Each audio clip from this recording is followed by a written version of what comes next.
আমি একদিন ভবিষ্যৎ কল্পনা করেছিলাম, তোমাকে কেন্দ্র করেই সব ভাবনা সাজিয়েছিলাম। তখন তুমি পাশে ছিলে। আমি ধরে নিয়েছিলাম এই থাকাটাই স্থায়ী।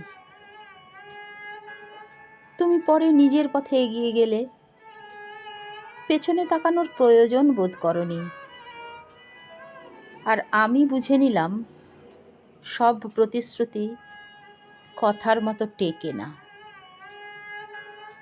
এখন দিনগুলো নিজের মতো চলে, ভেতরে থাকে অপূর্ণতার চাপা হিসাব। কিছু স্মৃতি আসে, কিছু স্মৃতি যায়। আমি ধীরে ধীরে একা থাকতে শিখি। তোমাকে না পেয়েই বুঝেছি একলা থাকাও এক ধরনের অভ্যাস।